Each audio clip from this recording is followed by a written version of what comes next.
କଥା ହେଲା ମାନ୍ୟବର ମୁଖ୍ୟମନ୍ତ୍ରୀ ଓଡ଼ିଶା ଏବଂ ମାନ୍ୟବର ମୁଖ୍ୟମନ୍ତ୍ରୀ ପଶ୍ଚିମବଙ୍ଗ ଭିତରେ କ'ଣ କଥା ହେଲା ମୁଁ ସେ ବିଷୟରେ ଜାଣିନାହିଁ, କିନ୍ତୁ ଓଡ଼ିଶାବାସୀ ହିସାବରେ ମୋର ମୂଳ ଚିନ୍ତା ହେଉଛି ଯେ କିଭଳି ଆଳୁର ଦର କମିବ ଏବଂ ସାଧାରଣ ଜନସାଧାରଣଙ୍କ ଉପରେ ତାଙ୍କ ଉପରେ ଯେଉଁ କଷ୍ଟ ହେଇଛି ଆଳୁ ଦର ପାଇଁ, ଆଳୁର ଅଭାବ ପାଇଁ, ଯେଭଳି କଳା ବଜାରରେ ହେଉଥିବା ଯେଉଁମାନେ ତାକୁ ହୋଲ୍ଡ କରିକି ରଖିଛନ୍ତି ତାକୁ ସରକାର ବାହାରକୁ ଆଣିପାରୁନାହାନ୍ତି, ସେ ବିଷୟରେ ଆମର ଚିନ୍ତା।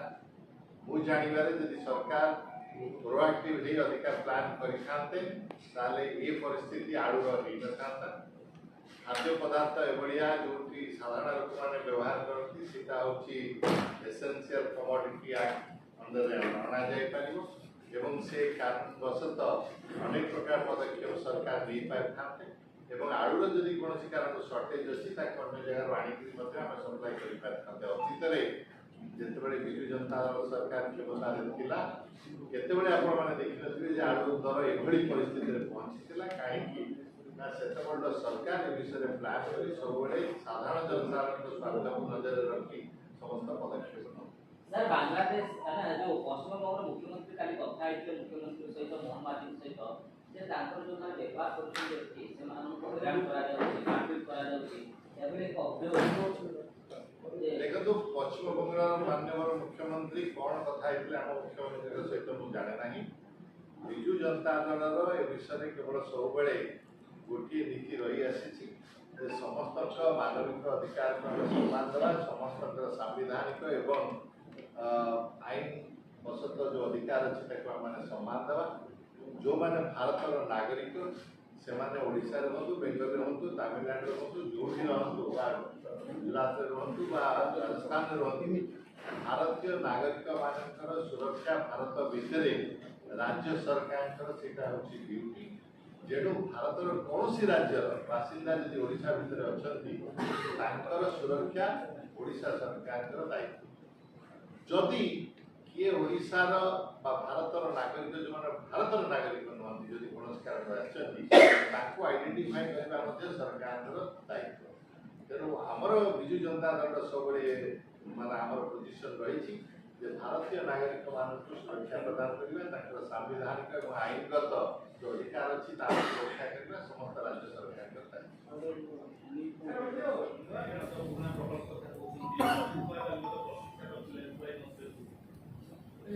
आपण माने सांबादिक आपण माने जानते जे को रेल लाइन 7-8 वर्ष तले बजेट रे अप्रूवल हेतला।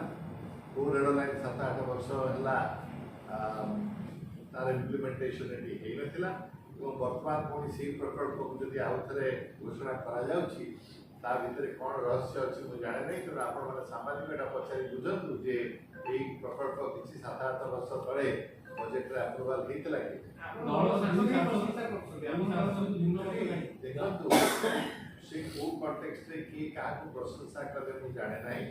जदि कौन नुआ प्रकल्प कहार कौटी जाऊँ एरिया से प्रशंसा कले से मोर कौन दुविधा नहीं, किंतु जो मूल प्रश्न है 7-8 वर्ष तले जदि बजेट रे अप्रूव होता कहीं इम्प्लीमेंट है ना से प्रथम नुआ पुणी गोटे प्रोजेक्ट बोली लोक स्थान उपस्थापना करवा केते ठीक होता से विचार राज्यसभा रणनीति ऑल इज नॉट वेल की ए जो बस्ती होची अभी सांसद भिन्न भिन्न मंत्र रखते राज्यसभा केमती आप पढ़े राज्यसभा अध्यक्ष किसी समय सभा छाड़ी जे राज्यसभा सहयोग मिलना नहीं बोली से संवाद पढ़ला को भावी राज्यसभा सब कुछ ठीक रहे नहीं दलर जो स्टैंड राज्यसभा सेटा ठीक रहउची कि दलर राज्यसभा स्टैंड दलर आमर जो राज्यसभा सांसद अच्छा निजर दलर और निजर व्यक्तिगत गोटे कथा मन रखु जे दलर सांसद हिसाब से जो दलर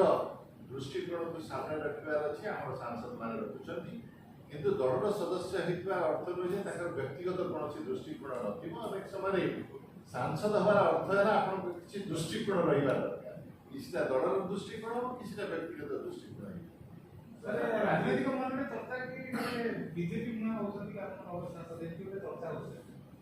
चर्चा तो बहुत विषय हो लोक आम गणतंत्र अर्थ है चर्चा करवा ତେଣୁ ଆମର ମାନ୍ୟବର ପ୍ରଧାନମନ୍ତ୍ରୀ ଚାୟ ଉପରେ ଚର୍ଚ୍ଚା କରୁଛନ୍ତି, ଆପଣମାନେ ଆମେ ବସିକରି ଚର୍ଚ୍ଚା କରୁଛେ, ଗଣତନ୍ତ୍ର ଆଧାର ହେଲା ଚର୍ଚ୍ଚା କରିବା, ତେଣୁ ଚର୍ଚ୍ଚା କରିବା ଲୋକ କାହିଁ ରୋକିବା? ଚର୍ଚ୍ଚା ଯଦି ଲୋକମାନଙ୍କୁ ଆନନ୍ଦ ଦଉଛି, ଆମମାନେ ଚର୍ଚ୍ଚା କରିବା କିଛି ଅସୁବିଧା ନାହିଁ। ସାର୍ ରାଜ୍ୟସଭାର ଗୋଟିଏ ବାଇ ଇଲେକ୍ସନ ହେବାକୁ ଯାଉଛି 14 ତାରିଖ ଦିନ ନୋଟିଫିକେସନ ହେଉଛି। ଏଠି ଏଇ ଯୋଉ ଆସନରେ କ୍ୟାଣ୍ଡିଡେଟ୍ ହବ କି ବିଜୁ ଜନତା ଦଳ? ସେଇଟା ଆମର ଦଳର ସଭାପତି ଏବଂ ଦଳର ନେତୃବୃନ୍ଦ ସେଇଟା ନିଷ୍ପତ୍ତି କରିବେ, ଯେତେବେଳେ ନିଷ୍ପତ୍ତି ହେବ ଆପଣ ସେ ବିଷୟରେ ଅବଗତ କରିବେ। ସାର୍ ଆପଣଙ୍କ ରାଜ୍ୟସ୍ତରୀୟ କମିଟି ସାର୍ କେବେ କ'ଣ ଘୋଷଣା କରିଛି ନା? ଆପଣମାନେ ଦେଖିଛନ୍ତି ଯେ ଧୀରେ ଧୀରେ ବିଭିନ୍ନ ଘୋଷଣା ବିଭିନ୍ନ ରାଜ୍ୟସ୍ତରୀୟ ଆମର କମିଟି ମାନଙ୍କର ନାଁ ଆନାଉନ୍ସ ହେଉଛି। ପ୍ରଥମେ ମିଡ଼ିଆ ସାହେବର ହେଇଥିଲା, ତାପରେ ଆପଣମାନେ ଦେଖିଲେ ଯେଉଁଠି 15 ଜଣିଆ କମିଟି ଦେବୀ ବାବୁଙ୍କ ନେତୃତ୍ୱରେ ମାନ୍ୟବର ସଭାପତି ଆନାଉନ୍ସ କରିଛନ୍ତି। ଏବେ ଧୀରେ ଧୀରେ ହେଇ ଚାଲିଥିବ, ଆଗାମୀ 2-3 ମାସ ଭିତରେ ଆପଣ ଦେଖିବେ ସମସ୍ତେ ଭଳି ବିଭିନ୍ନ ଘୋଷଣା ହେଇଗଲା। ସନ୍ତୁଷ୍ଟ ବାବୁ ଗୋଟେ କଥା ହଉଛି ଟିକେ ଗୋଟେ ମିନିଟ୍ ଆପଣ କହିବେ କି ବର୍ତ୍ତମାନ ଯେଉଁଭଳି ଭାବରେ ରାଜ୍ୟସଭା ସାଂସଦମାନଙ୍କର ଯେଉଁ ପାଣ୍ଠି କେବଳ ଗୋଟିଏ ନିର୍ବାଚନ ମଣ୍ଡଳୀରେ 13 କୋଟି ଉର୍ଦ୍ଧ୍ୱ ଖର୍ଚ୍ଚ ହେଇଛି, ଯେଉଁଟାକି ହେଉଛି ଯାଜପୁର ନିର୍ବାଚନ ମଣ୍ଡଳୀ, ସେ ବାବଦରେ ଏଇଟା କ'ଣ ସେମାନଙ୍କର କିଛି ମତ ଥିଲା ନା ଏମାନେ ବାଧ୍ୟବାଧକତାରେ କେବଳ ତାଙ୍କ ପାଣ୍ଠିକି ନେଇ ସେ ଜାଗାରେ ଖର୍ଚ୍ଚ କରାଯାଉଛି? ଦେଖନ୍ତୁ, ସାଂସଦମାନେ କୋଉଠି ତାଙ୍କ ପାଣ୍ଠି ଖର୍ଚ୍ଚ କରିବେ ସେ ବିଷୟରେ କୌଣସି ନିର୍ଦ୍ଦେଶ ନାହିଁ, ସେଟା ତାଙ୍କ ନିଜର ନିଷ୍ପତ୍ତି। ମୁଁ ଜାଣିବାରେ ପ୍ରତ୍ୟେକ ସାଂସଦଙ୍କ ପାଖରେ ଯେଉଁ ପାଣ୍ଠି ଅଛି ତାକୁ ଅନେକ ଲୋକ ସେଥିପାଇଁ ଆଶା ରଖିଥାନ୍ତି, ଅନେକ ଲୋକ ସେଥିପାଇଁ ଅନୁରୋଧ କରିଥାନ୍ତି। ମୁଁ ଜାଣିବାରେ ପ୍ରତ୍ୟେକ ସାଂସଦ ଯେହେତୁ ସେମାନେ ଅତ୍ୟନ୍ତ ଚିନ୍ତାଶୀଳ ଲୋକ, ନିଜର ମାଇଣ୍ଡ ଆପ୍ଲାଏ କରି ନିଷ୍ପତ୍ତି କରିଥିବେ କୋଉଠି ସେ ପାଣ୍ଠି। ମାଇଣ୍ଡ ଆପ୍ଲାଏ କ'ଣ କେବଳ ଯାଜପୁର ନିର୍ବାଚନ ମଣ୍ଡଳୀ ଖର୍ଚ୍ଚ କରିବା ପାଇଁ ନା ଆଉ ଗୋଟେ ନିର୍ବାଚନ ମଣ୍ଡଳୀ ନାହିଁ? ଆପଣଙ୍କୁ ଯେ ଯେହେତୁ ସମସ୍ତେ ସେମାନେ ଚିନ୍ତାଶୀଳ ଲୋକ, ବୟସ୍କ ଲୋକ, ସେମାନେ ଲୋକ ପ୍ରତିନିଧି ବ୍ୟବହାର